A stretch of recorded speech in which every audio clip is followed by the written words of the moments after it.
भारत की सरकार और हमारे विदेश मंत्रालय को अब कतर के बाद रशिया के साथ भी कुछ उसी तरह की माथापच्ची करनी पड़ रही है और इसके पीछे भी कुछ ऐसे लोग हैं, कुछ ऐसे भारतीय शामिल हैं जो जल्दी से रातों रात अमीर होने का शॉर्टकट ढूंढ रहे थे, वो भी रशिया में जाकर। आपको याद होगा रशिया और यूक्रेन के बीच जब ये युद्ध स्टार्ट हुआ था, स्टार्टिंग के महीनों में दोनों देश काफी ज्यादा एक्साइटेड हो गए थे और दोनों ही फुल फोर्स के साथ इस युद्ध में कूद पड़े थे, जिस वजह से दोनों देशों को काफी कैजुअलिटीज का सामना करना पड़ा था और दोनों साइड के लाखों सोल्जर्स इस युद्ध में मारे गए थे और इंजर्ड हुए थे। जिसके बाद दोनों ही देशों ने दुनिया के बाकी देशों से अपील करके कहा कि दुनिया के किसी भी कोने से किसी भी देश का व्यक्ति उनके लिए आकर इस युद्ध में लड़ सकता है, उनकी तरफ से युद्ध में शामिल होकर वॉलंटियर करके कूद सकता है। न सिर्फ अच्छी खासी सैलरी बल्कि कई तरह के इंसेंटिव्स, इंश्योरेंस और कई सारे बेनिफिट्स ऑफर किए गए।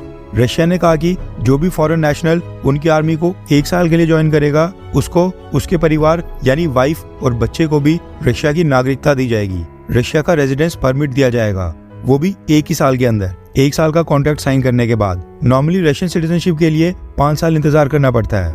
ऐसे में ये 1 साल वाला रूट दुनिया के कई सारे लोगों को शॉर्टकट लगा और रशिया की अपील के बाद कई सारे देशों से वॉलंटियर्स रशियन आर्मी को ज्वाइन करने चले गए। अब हुआ क्या कि भारत से भी कुछ नागरिक रशिया की सिटीजनशिप पाने के चक्कर में रशियन आर्म्ड फोर्सेस को ज्वाइन करने वहां पर चले गए। अब ये सारे आम नागरिक थे और इनके पास कोई भी कॉम्बैट एक्सपीरियंस नहीं था। ऐसे में जब रशिया ने इनको फ्रंट लाइन के ऊपर वॉर जोन में यूक्रेन के साथ युद्ध में अपने बाकी सोल्जर्स के साथ डिप्लॉय किया, इनमें से कई सारे लोगों ने नौकरी छोड़कर भारत वापस आने का मन बना लिया।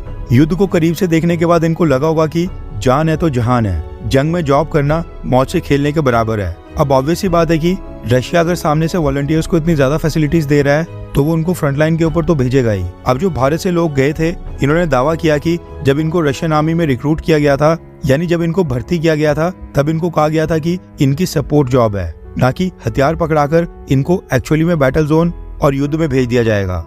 अब इन भारतीय लोगों का कहना है कि ये सिक्योरिटी गार्ड की जॉब के लिए रशिया गए थे, लेकिन वहां पर इनको धोखे से रशियन आर्मी में रिक्रूट कर लिया गया। इनका कहना है कि रशियन अथॉरिटीज ने जो इनके साथ कॉन्ट्रैक्ट साइन किए थे वो क्योंकि लोकल रशियन लैंग्वेज में थे, इसलिए इनको कुछ भी समझ नहीं आया। इनको धोखे से जबरदस्ती मिलिट्री ट्रेनिंग भी करवाई गई, जबकि इनको नहीं पता था कि इनको रशियन आर्मी में रिक्रूट किया जाएगा। माना जा रहा है कि इसमें कुछ एजेंट्स भी शामिल हैं जिन्होंने इन भारतीय लोगों को सिक्योरिटी गार्ड की नौकरी का बोलकर रशियन आर्मी में रिक्रूट करवाया है। यानी इनके मुताबिक इनके साथ एक तरह का रिक्रूटमेंट फ्रॉड हुआ है। इनको बताया कुछ और गया और हुआ इनके साथ कुछ और, इसलिए अब ये जॉब छोड़कर भारत वापस जाना चाहते हैं। अब रशियन अथॉरिटीज इनकी बात मान नहीं रही थी, क्योंकि रशिया ने भी तो इन लोगों की ट्रेनिंग के ऊपर इनके ऊपर काफी सारा पैसा खर्चा है, इनके ऊपर काफी अपने रिसोर्सेज जाया किए हैं। ऐसे में रशिया भी इनको रिलीज करके भारत वापस नहीं भेज रहा था, जिसके बाद इन सब भारतीय लोगों ने रशिया में स्थित इंडियन एम्बेसी को कॉन्टैक्ट करके मदद मांगी। इनमें से एक सूफियान नाम का एक व्यक्ति भी था जिसने भारत में फोन करके अपनी फैमिली से मदद मांगी, एक वीडियो जारी किया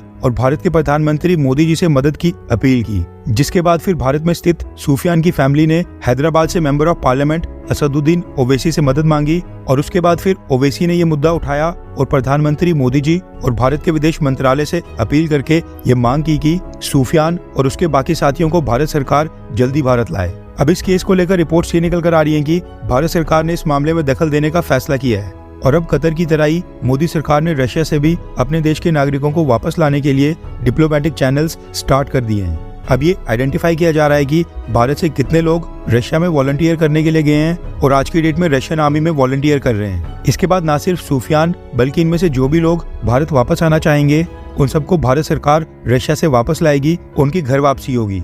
इस बात की पुष्टि करते हुए भारत सरकार के विदेश मंत्रालय ने एक स्टेटमेंट जारी की है और भारत के लोगों से कहा है कि वो यूक्रेन कॉन्फ्लिक्ट में ना कूदें और इससे दूर रहें। डायरेक्टली तो भारत सरकार ने ये नहीं कहा है कि रशिया की आर्मी को ज्वाइन ना करें, लेकिन भारत के लोगों से अपील की है कि इस युद्ध से दूरी बनाकर रखें। वैसे भारत सरकार की तो जिम्मेदारी है अपने देश के नागरिकों को रेस्क्यू करना, वो तो करेगी, लेकिन यहाँ आपके लिए एक सवाल है, क्या आप कभी सूफियान की तरह किसी दूसरे देश की आर्मी को ज्वाइन करेंगे? हाँ या फिर ना? नीचे कमेंट करके अपनी राय जरूर बताएं।